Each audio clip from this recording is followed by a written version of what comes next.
Ito po yan. 1 Thessalonians chapter 5 and verse 16 hanggang 18. Nandiyan na po ba? 1 Thessalonians 5 verse 16 to 18. Okay, pakibasa po. Ready? Go! Rejoice evermore, pray without ceasing, in everything give thanks, for this is the will of God in Christ Jesus concerning. Sige, mag-pray muna tayo bago tayo magpatuloy. Panginoon, salamat po sa binigay niyo po na pagkakataon. Makapagturo po ulit ng iyong salita. Panginoon, ito na po yung mga oras na nakakantok, sakto maganda yung klima, at bagong kain, Lord. Ito yung magiging dahilan para po magbigay ng antok yung diablo, yung demonyo niya, tsaka distractions, Lord. Tulungan niyo po kami na makapag-focus sa inyong salita. Gabayin niyo po ako sa pagtuturo ko, Lord, na masabi ko yung mga bagay na tama at kalooban niyo. Salamat po kaninang umaga sa natutunan po namin at sa tulong niyo. Tulungan niyo po ko, Lord, na matulungan po ulit magbahagi ng iyong salita. Please, tulungan niyo po na itong prinsipyong ito ay huwag matanggal sa aming pong buhay. At idinadalain ko sa dakilang pangalan, sa pangalan ni Jesus. Amen. Okay, so sabi niya dito, sige, pwede na tayo makupo. Rejoice evermore. So yung kanina, pinag-aralan natin, kaninang umaga, magpasalamat daw tayo sa lahat ng bagay. Okay naman, lagi maging masaya ka. So babalik tayo dun sa mas nauna, no? Sa verse 16, rejoice evermore, laging masaya daw. Pray without ceasing. Pag sinabing cease, ano yun? Pastor, yung bukol ko dito, iba yun, no? Ibang cease yun, no? Ano yung cease? Pag sinabing cease, ano? Okay, stop, no? Okay, ibig sabihin ng cease, huminto. Sabi niya, manalangin daw na walang hinto. Pastor, pwede ba yun? Pwede ka bang manalangin na walang hinto? Okay, ano yun? Buong maghapon, nakapikit ka lang at nananalangin ka sa Diyos. No? Tatawid ka, nakapikit ka pa rin. Nagdadrive ka, nakapikit ka pa rin. No? Hindi. Ang ibig kasi ibig sabihin ng pray ay pakikipag-usap sa Diyos. So, pwede kang manalangin at nakikipag-usap ka sa Diyos nang walang hinto. Okay, pwede yung, no? Huwag lang sa preaching, no? Baka mamaya nakagano ka. Huwag kayong sa preaching, manalangin sa akin na nakapikit, no? Okay, so, mag-focus po tayo. So, sabi niya dito, okay, yung pinag-aaralan po natin ngayon is praying every moment. Sa lahat ng bagay, nagpre-pray ka. Masaya ka ba ngayon? Okay, tingnan mo lang yung katabi mo. Yan. Okay, sasaya ka ba pag nakita mo siya o lalo kang magiging malungkot at masisira yung araw mo? Huwag naman, no? Okay, sige, usog ko yung konti po dito, ha? Kasi baka mahapok kayo. Okay? Yan, okay. Tapos pumunta po kami sa park, no? Meron kami papanoorin ng mga ibon. Yung mga Amerikano, talagang anong oras yun? 12:30. May bubong kami, doon Pilipino, siyempre may bubong. Dapat doon sa may bubong, may mangingitim ka eh. Yung mga Amerikanong pumunta doon, nandun sila nakabilang. Walang tayo. No? Kasi gusto nilang umitim. Kasi maputi sila. Tayo namang maitim, gusto mo umitim. Baliktad. Tapos pag straight yung buhok mo, gusto mo magpukulot. Yung kulot naman, no? Gulo natin, no? Okay, pero sabi ng Bible, dapat mag-rejoice ka sa lahat ng bagay. No? Kung ano yung meron ka, maging masaya ka dyan. Pero pagkatapos nun, sabi niya, mag-pray ka. So, may mga tanong po dito, kung mamaya tatanungin sa inyo, and maganda, sumagot ka ng totoo. No? Hindi yung gusto ko lang marinig. Kung hindi gawin mong audience yung Panginoon mo. Kasi yung Diyos, alam niya yung nasa puso mo. Okay. Ang unang tanong, masaya ka ba nga talaga? Wala nang masaya kasi wala nang nag-iingat. Masaya ka nga ba talaga sa buhay Kristiyano mo? No? Kasi, tandaan mo, dapat saan-saan lang tayo nakatambay dyan eh. No? Naalala ko si CL, kahapon, nagkikento kami, hinatid namin eh, yung mga young people. No, hinatid. Sabi niya, Pastor, noon, no? Ganyan din ako, nakatambay din. No? Sabi niya kaya, nakatambay lang, no? Pero ngayon parang naisip mo, ba't kaya sila nagtatambay? Kasi hindi ka na nagtatambay ngayon. Ba't kaya sila nagtatambay, no? Pero noon, ganun lang naman tayo. Di ba po? Magulong buhay, magulong pamilya, tambay dito, tambay doon, chismis doon. Pero salamat sa Panginoon, no? Na meron tayong number 1, salvation. Amen po? May kaligtasan ka. Dapat noon, alam mo yon, tambay-tambay lang tayo. No? Na kung saan, kalat-kalat ka lang dyan. Di mo alam kung anong gagawin mo sa buhay mo. Ang gulo-gulo ng buhay, ang daming problema. Yung pinaka-solusyon mo lang is uminom. No? Pero salamat sa Panginoon, may kaligtasan ka. Ano po? Pinapasalamatan mo ba talaga yun sa Diyos? No? Yan yung nagiging dahilan na, Lord, salamat po, ligtas ako. Salamat po, balang araw, pupunta akong langit. Hindi naman lahat ng tao sigurado na langit yung pupuntahan nila. Pero ikaw sigurado ka. Pero well, nabigyan ka ng pagkakataon na dapat sila yan eh. Dapat sila yung ligtas eh. Dapat ikaw pa rin yung tambay. Pastor, mas okay ako nun. Akala mo lang okay ka. Pero magulong buhay na walang kaligtasan. Magulong yung buhay na wala kang Diyos sa buhay mo. No po? Pero salamat sa Panginoon, ligtas nga. Ligtas ka. No? Ngayon, dahil ikaw ligtas ka, kumusta naman? Masaya ka ba na mayroong ibang taong naliligtas? Na binabahagi na ng Bible yung isa, tapos naligtas siya. Oo, parang nagiging busy tayo sa buhay natin. Busy ka sa church, busy ka sa trabaho, busy ka sa school, no? Na kung saan yung importansya ng isang tao may naligtas. Nakapagbahagi ka ng Bible tapos na-save siya, tapos nadala mo siya sa church. Hindi ba isang malaking kasiyahan yun? No? Tandaan mo, ba't ka buhay? Hindi ba naisip, ba't hanggang ngayon buhay ka pa? Pastor, malakas pa ako eh. Hindi. Meron namang ibang tao na kahit malakas pa, ilang taon na, no? Pero bigla na lang magkakasakit, tapos namatay. Bigla na lang may mababanga, tapos namatay. No? Minsan pinanood ko kay Tereno eh, may isang bata. Pinsa ko, nag-post siya eh, sa Facebook. Naglalakad, may 16 wheeler. Tumakbo yung lalaki. Dire-diretso siya, hindi siya tumitingin sa pinupuntahan niya. Nasagasaan siyang 16 wheeler. Okay, tapos napunta siya doon sa ilalim. Nasagasaan siya doon sa gulong. Lahat ng gulong, dinaanan niya. Imagine mo, lusaw siya. Ano po, para siyang yung asong nasagasa.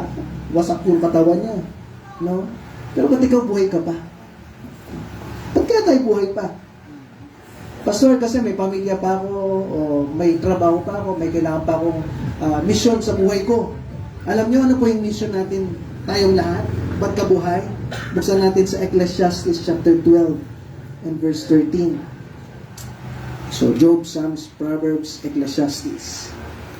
Ecclesiastes, okay, chapter 12 and verse 13. Ecclesiastes chapter 12 and verse 13. Ba't ka pa buhay? Sabi ng Bible, let us hear the conclusion of the whole matter. Fear God. Okay, ba't ka buhay? Kasi dapat, yung pinaka-conclusion ng buhay natin, dapat ito yung direksyon ng buhay mo eh. Magkaroon ka ng takot sa Diyos, sundin yung utos niya. Kasi yan naman talaga yung trabaho ng tao eh. Ba't ka buhay? Kasi may trabaho ka eh. Ano yun? Magkaroon ka ng takot sa Diyos. At tuparin mo yung sinasabi ng Bible. Ano yung sinasabi ng Bible? Pinaka-direksyon ng buhay natin, ano? Magbahagi. No? Ibahagi mo sa iba na pwedeng yung isang tao makapunta ng langit. Hindi lahat sigurado na langit yung pupuntahan nila. Ikaw alam mo na. So, anong dapat mong gawin? I-share mo sa kanila. No?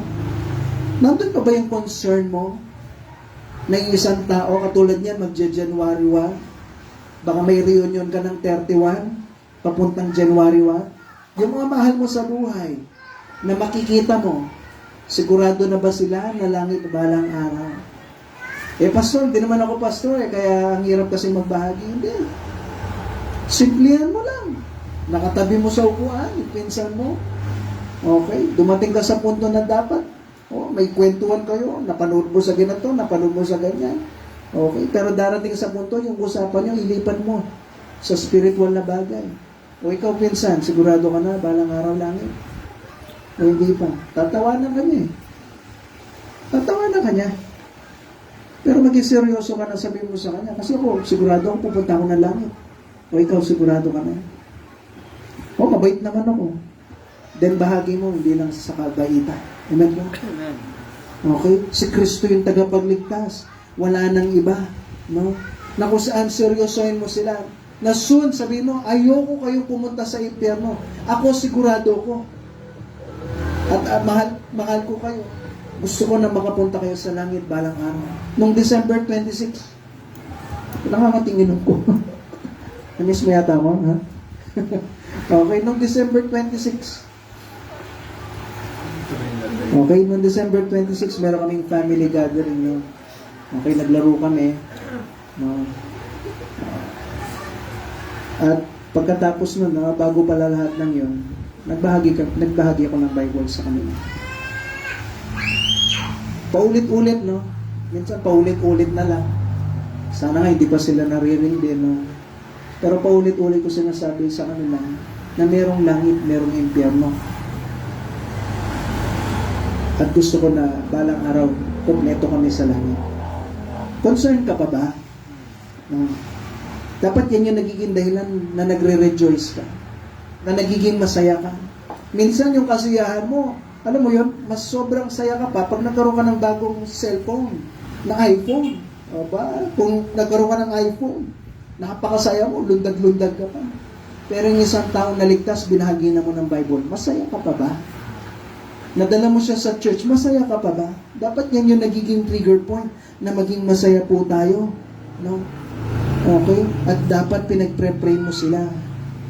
Alala ko na ng bata ako, ng bago kong talaga ligtas. No? Pinagpre-pray ko, lumulod ako sa Panginoon. Itong Bible na ito, talagang nakaluhod ako. Nakaganyan ako sa Panginoon, sa Bible ko. Habang nakakiss ako sa Bible ko, pinagpre-pray ko yung pamilya ko. Sabi ko, Lord, tulungan niyo po.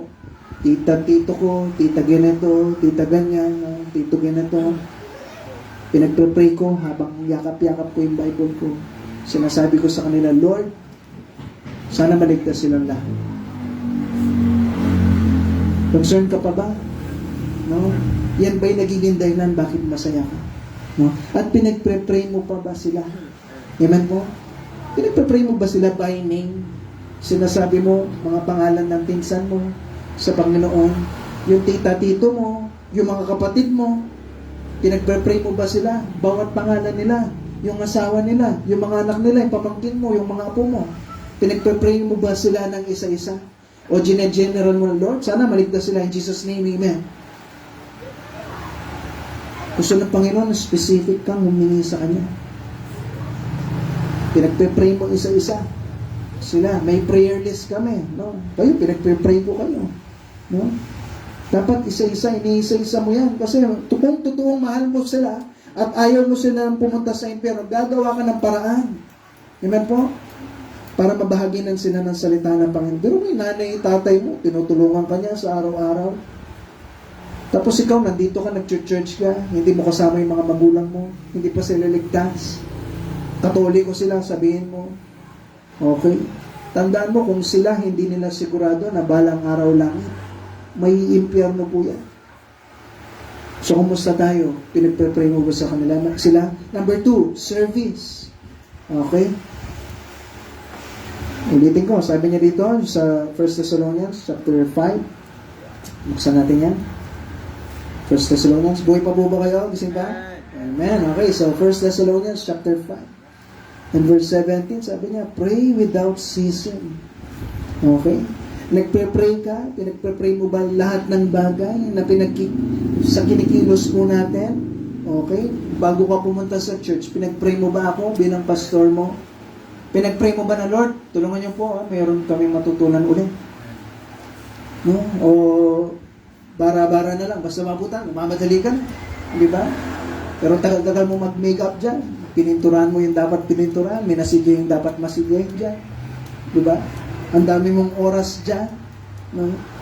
Pero pag sa Panginoon, yung panalangin na meron kang makuha, ginagawan ba natin ang paraan?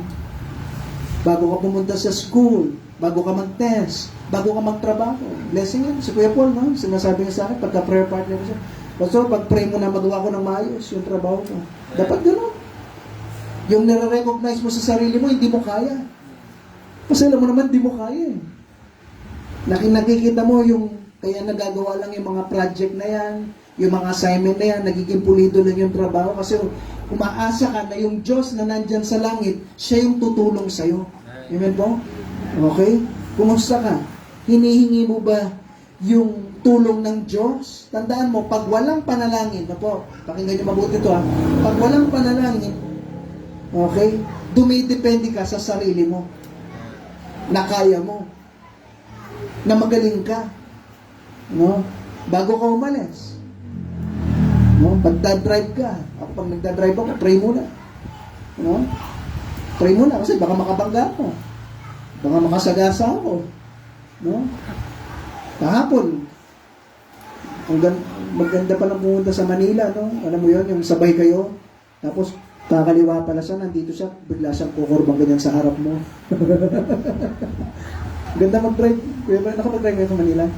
Hindi pa. Maganda mag-drive to. Nag-umaandar kami ganyan, tapos nandito siya, naka-go. Siyempre, bibilisan mo ganyan, binibilisan niya rin. Tapos bigla siya nga pupunta sa harap mo. Oh, tapos si Kiki, puti ka pa na-shoot doon sa harap mo. Natutulog siya, auxiliary mo.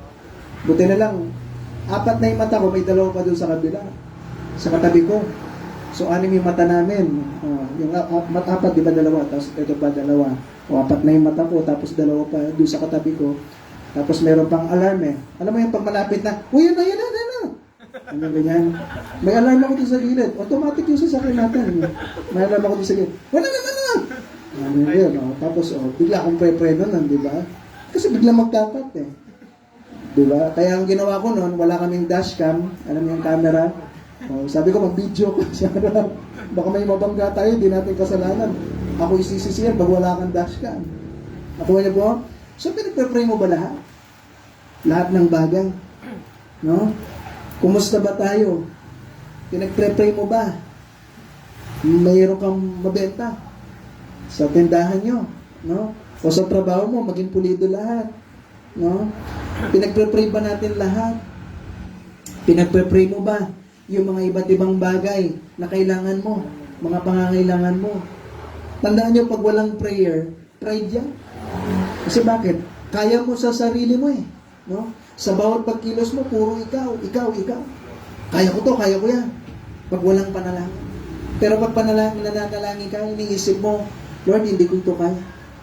Bago ko ginagawa yung preaching, no? Hindi naman hula ito eh. Bago ginagawa yung preaching, Lord, tulungan niyo ako. Iluluhod ko yan ng panalangin.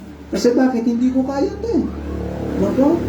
May mga ibang pastor, tatanong sa akin, minsan meron kasi akong kasabayan na nauna lang yata tayo ng 1 buwan sa kanya, tapos sumabay siya. Sabi niya, hirap na hirap daw siyang, nagulat siya sa atin, merong matanda, merong bata. Sa kanya, puro bata lang talaga yung nakakay niya.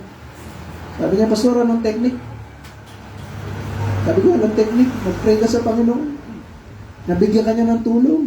Kasi wala naman technique dito. At wala rin sa kagalingan ng salita. Ano po? Kaya nandito kayo lahat. Kasi bunga kayo ng panalangin. O, kumusta po tayo? Pinagpre-pray mo ba yung mga iba't ibang bagay? No? Na sa bawat pagkilos mo, sa bawat paglilingkod mo sa Panginoon, pinagpre-pray mo ba? Number 3, ito po.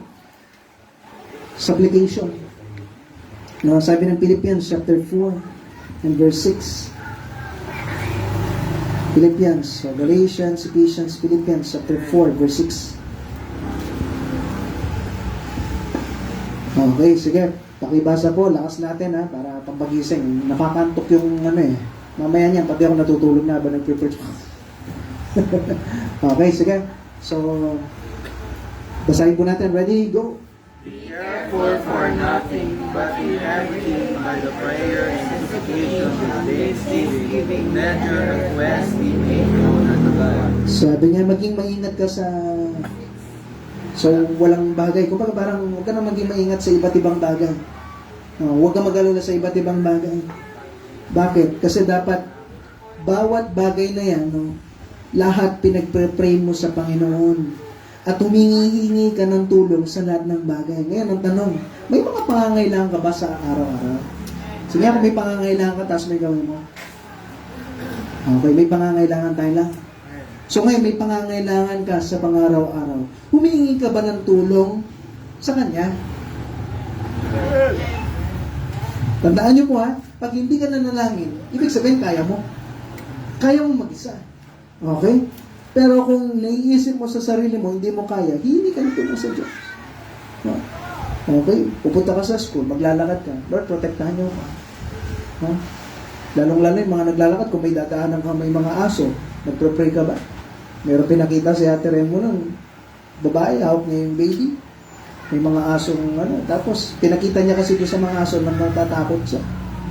O, bandang uli, yung aso nagtawag ng mga ibang kasama niya.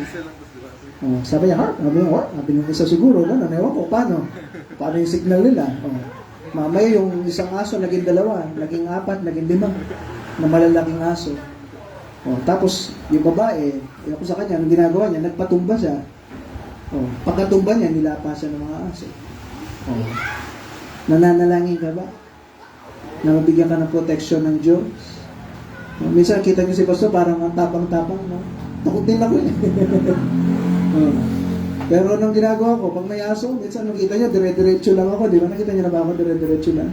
Pero pinipray ko yun. Kunwari lang matapang. Pinipray ko yun, no? Protektahan niyo ako, ha? May mga aso dito. O, di pa naman ako nakagat sa biyaya ng Diyos. Pinipray mo ba lahat? O, naalala ko na meron po kaming binisita. Yung aso nandito sa kapitbahay. Yung kinakatok namin itong harap ko. Taon lang taon yung isang aso. Pabayaan mo yan, sabi ko. Mamaya may divider doon sa gitna. Yung aso doon sa kabila, lumundag sa gitna. Taon siya na, lumundag siya malabas. Kaya pag minsan may dala kang payo, no? Yan yung shield mo. No? At nagpre-pray ka rin. Kumusta ka sa lahat ng bagay? Pinagpre-pray mo ba? Wala kang pera. No? Wala kang baon. Aasa ka ba agad?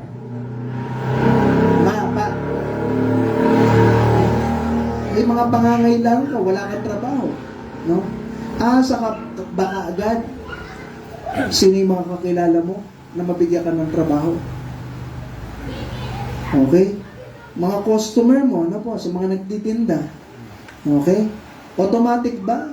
Pag walang benta, chat ka kagad dito, chat ka kagad doon, punta ka dito, punta ka doon. O bawat pag makikita mo, medyo mahina yung kita. Nagpre-pray ka, Lord, tulungan niyo ako. Amen po? No? Tandaan nyo, hindi lang naman kayong business-minded din si Pastor. No? Sabi ko sa'yo, dami-dami kong naiisip minsan. Pag nagdadrive ako, biglang may naisip. Sabi ko kaya tayo mo, what if ganito kaya? Sabi ko, gumagana naman yung pagka-Chinese na dugo ko. No? What if ganito? Pwede kayang 20 siguro to? Pwede kayang gano'n? No? Baka matulong tayo sa mga member. Alam niyo po yun? Automatic ba na gano'n tayo? Iniisip mo agad kung yung kita mo, kung yung pwede mo magawa para magkaroon ka ng pera. O iniisip mo, Lord, paano kaya? Amen po? Lord, paano kaya? Lord, paano? Kung ito ba, pwede kaya to, Lord? O kung itong item na to, pwede kaya to?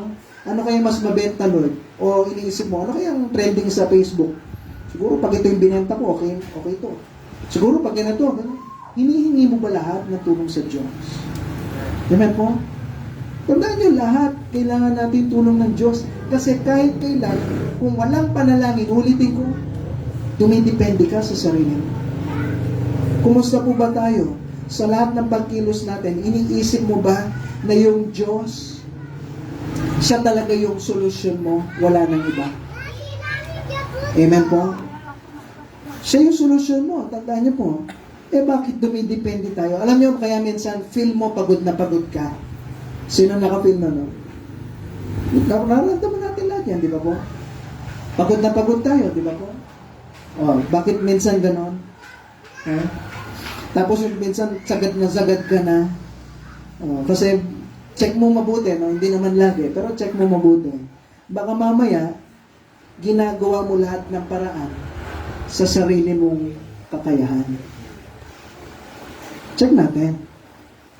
Baka puro ikaw lang. Na kung saan ang nangyayari, Lord,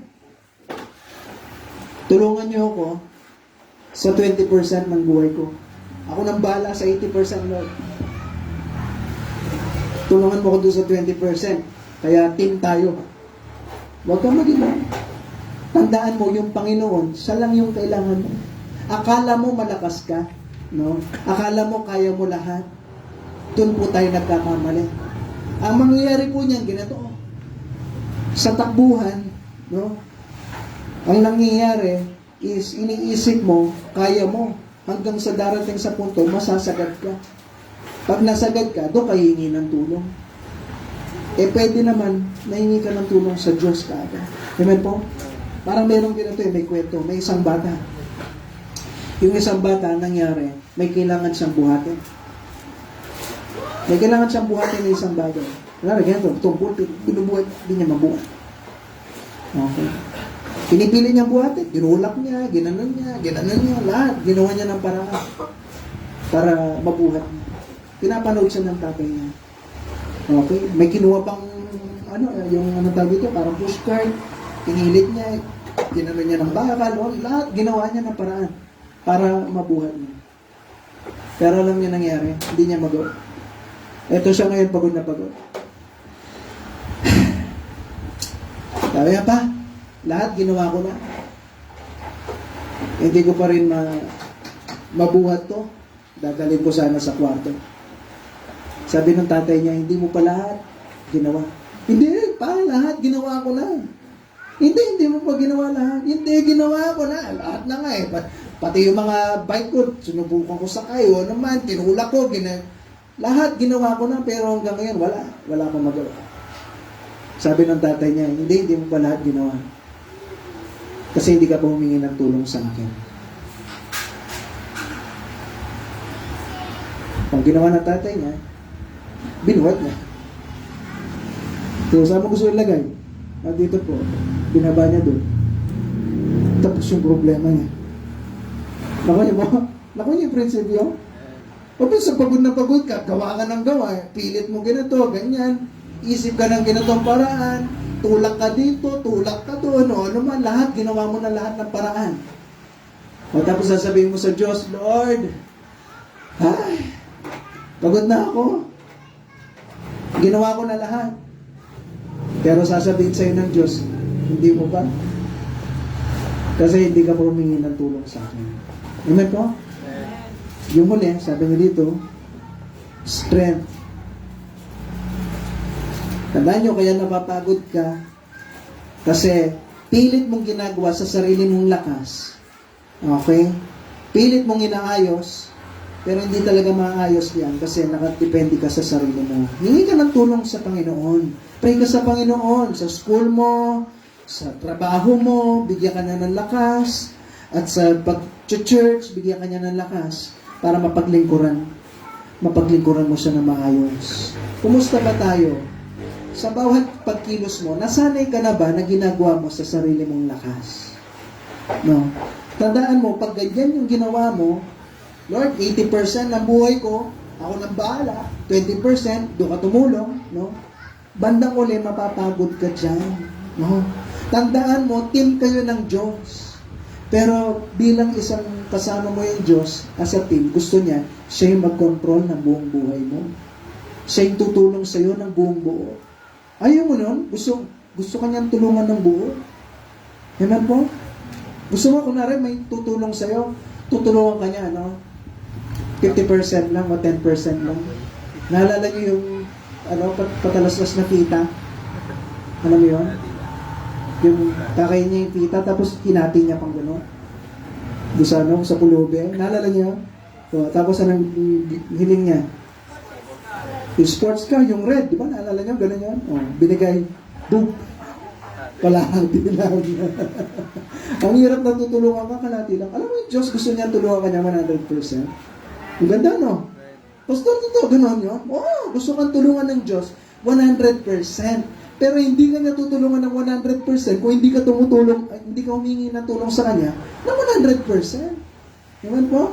Lord, tulungan niyo ako itong konti na ito. Sige na, Lord. Ako na bahala sa 80%, sa inyo yung 20%. Ako na bahala sa 90%, yung 10%, tulungan niyo ako. Hindi, gusto ko na tulungan ng buo. Pero ang tanong, nananalangin po ba tayo? Yung verse na pinag-aaral natin, focus natin ngayon, pray without ceasing. Sa bawat pagkilos mo, inaalala mo ba na meron kang Panginoon? Kaya nga sabi ng Proverbs chapter 3, ito na po yung last verse na po. Proverbs chapter 3.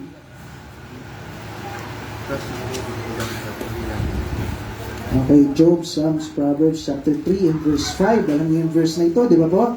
Okay, sige, pakibasa, ready, go. Trust in the Lord with all thy heart, and lean not to thy own understanding. Ayan, no? Sabi ng Bible, magtiwala ka sa Panginoon ng buong puso. Huwag ka sumandal sa sarili mong understanding, no? Next, sa verse 6, pakibasa po. In all thy ways acknowledge him, and he shall direct thy path. Yan, sa lahat ng bagay, in all thy ways, sa lahat ng pagkilos mo. Okay? Acknowledge mo na yung Panginoon. Inaalala mo yung Diyos. Sa bawat decision ba, nagpre-pray ka? Hanggang sa maliit na bagay, pinagpre-pray mo. O kami dalawa ng asawa ko, dahil asawa ko siya, no? Sa bawat desisyon, tinatanong ko siya.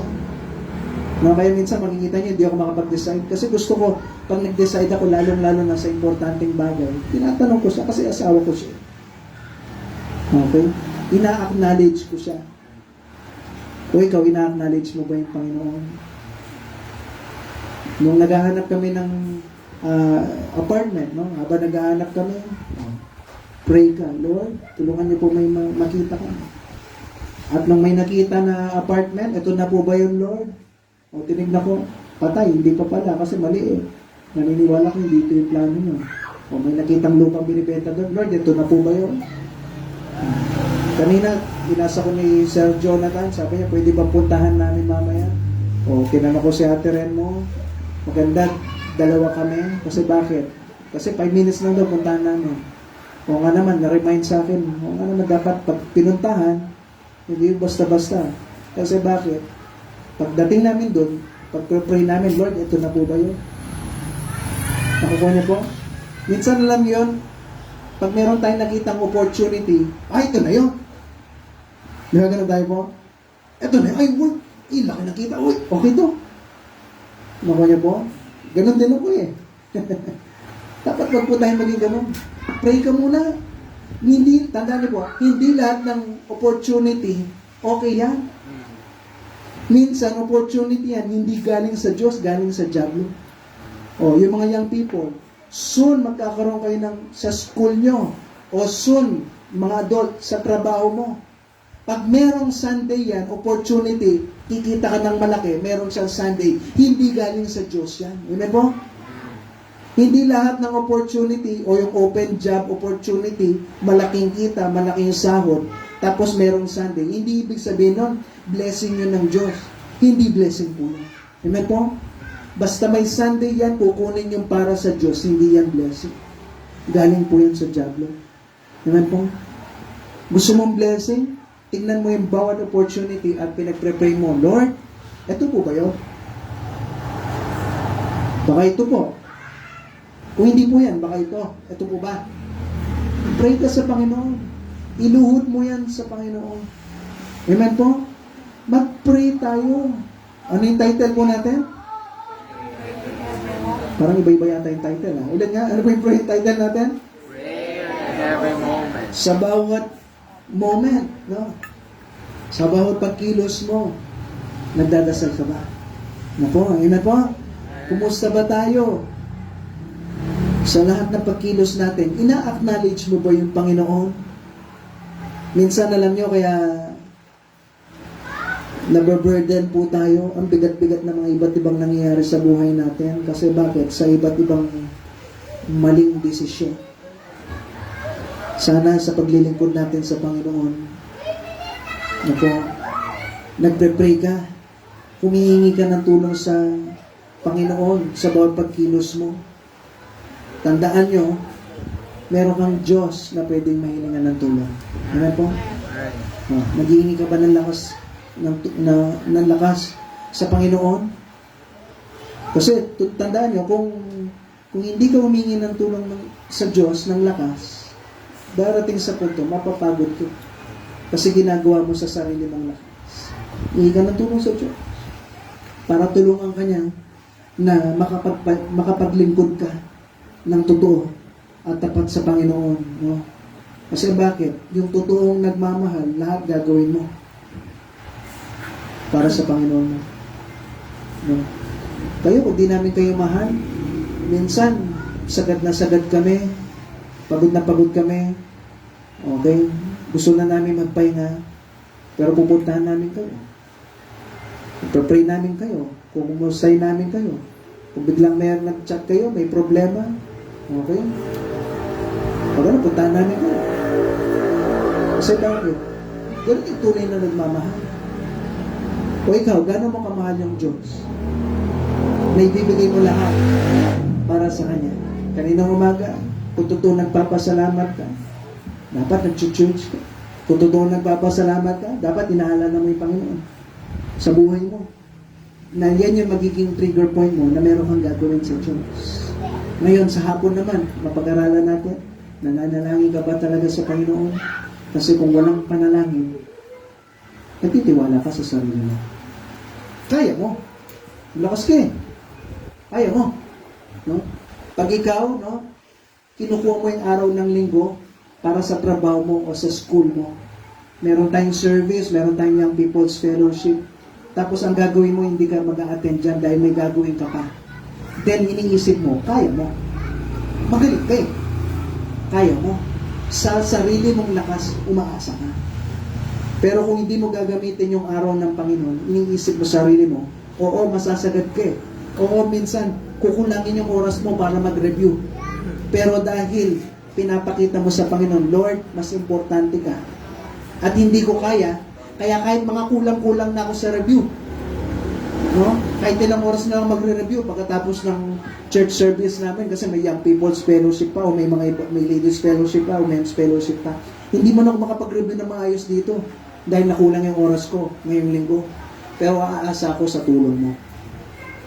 Pero kung nawala ka, ibig sabihin, umaasa ka sa sarili ng lakas. Malakas ka. Kasi magre-review ka eh. Magaling ka eh. Pag na-review mo to na maayos, kailangan mo ng oras eh. Kaya kukunin mo yun sa Panginoon, magre-review ka na matagal, no? Kaya bukas makakapasa ka. Kasi kaya mo. Amen? Ganun po yung mangyayari. Pero pag iniisip mo, dahil di mo kaya, bibigay ko yung oras ko, Panginoon, sa'yo, at naniniwala ko, tutulungan mo. Meron nagsabi, kung totoo sinabi ng isa sa inyo, Pastor, sabi niya, ang galing, no? Lahat ng mga young people na naglingkod, merong mga honor. Ano kung sino nagsabi sa inyo nun? Tama ba? O hindi? Parang wala sumagot, ha? Diba? Kasi bakit? Panginoon naman yung Panginoon doon. Yung ibang walang honor sa inyo, kasi hindi nyo ginagawa yung dapat nyo gawin. No? Yung mga homework nyo, hindi nyo ginagawa. Okay? Pero pag ginawa mo yan, tapos naglingkod ka sa Diyos, bibigay sa inyo ng Panginoon. Amen po? So, kumusta tayo sa pagtatapos natin? Nagpapray ka ba sa Panginoon na nagpapasalamat dahil ligtas ka? Nagpapray ka ba sa Panginoon sa bawat pagkilos mo? Nagpapray ka ba sa Panginoon sa mga pangangailangan mo? At nagpapray ka ba sa Panginoon na bigyan ka niya ng lakas? Kumusta ka? Nagpapray ka ba? O yung prayer natin, kamukha ng isang preacher, sabi niya dahil nahihiya yung mga iba sa inyo, ang mangyayari, uhulugin pa niyo. Dahil kasama yung mga kaklase mo, hulog mo yung panyo. Kasi magpe-pray ka ng lunch mo. At pagkahulog ng panyo, kukunin mo yung panyo at magpe-pray ka na ng Lord, salamat po sa tuloy yung pagkain. Bless you, Tom. Nag-usap na panang talong kasi sa mga Jesus. Amen. Tapos ka na mag-pray kasi nahihiya ka. Nahihiya ka mag-pray in public. Huwag ka na. Dapat bang ikahiya natin, Jones? Hindi. Mag-pray ka. Tingnan po. Kasi sabi ng Bible, pray without ceasing. Tayo po tayo na. Tapos na po tayo.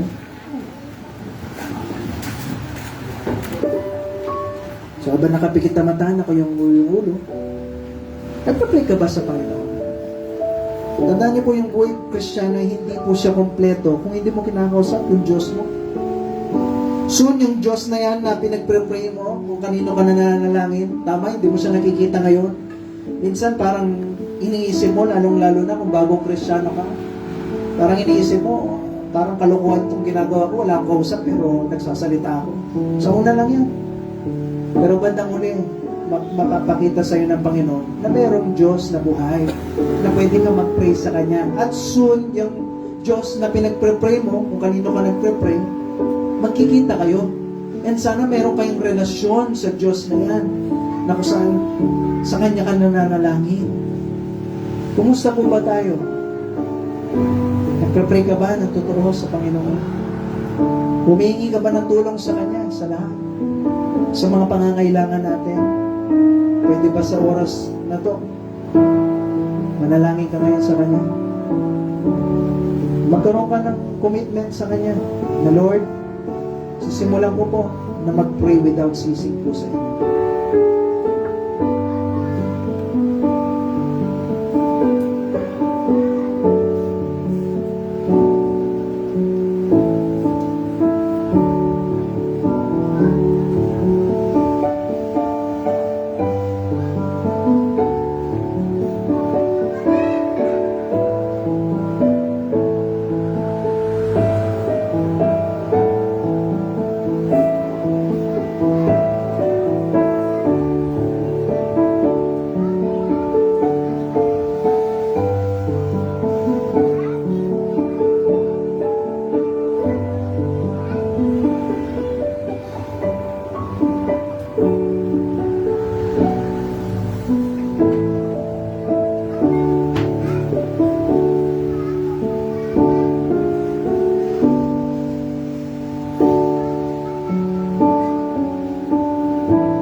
Po, manalangin tayo, Panginoon. Salamat po sa natutunan namin na salita po.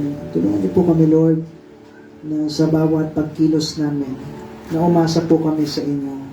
Hindi po sa sarili mo na po naming katalinuhan at kakayahan, kundi po umasa po kami sa tulong at biyaya po ninyo.